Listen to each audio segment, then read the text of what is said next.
Jenderal turun tangan, buru bos besar OPM, Panglima TNI tegaskan tidak ada negara dalam negara.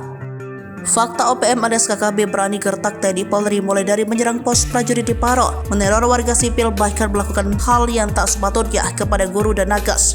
Puncaknya saat kelompok OPM Paniai yang dipimpin Matias Gobay menembak mati Tentara Ramil Aradit Letda Octaviados. Hal inilah yang membuat TNI dan Polri marah besar. TNI pun menyatakan dan mengganti nama KKB menjadi OPM dan menyatakan tindakan itu sudah melanggar HAM. Dilanjutkan dengan pertemuan rahasia antara Menko Polhukam RI Hadi Cahyanto bersama Panglima TNI dan Kapolri.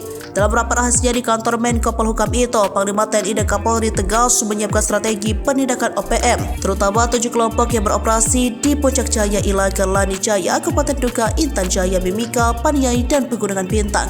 Saya tindak tegas atas apa yang dilakukan oleh OPM. Tidak ada negara dalam suatu negara, kata Panglima TNI Jenderal Agus Subianto Rabu 10 Maret. Ucapan tegas Panglima TNI itu menjadi tanda dimulainya babak baru penumpasan OPM. TNI langsung membalas dengan memobilisasi pasukan 13 truk yang menduduki kawasan zona perang. Jubir TPNPB OPM Syedi Sambo mengatakan, zona perang itu di wilayah Paniai dan ia makin panik saat Korps Habeba menembak 2 anggotanya di Kampung Paro, Distrik Kenyam, Kabupaten Duga, Papua Pegunungan, Jumat 11 April 2024.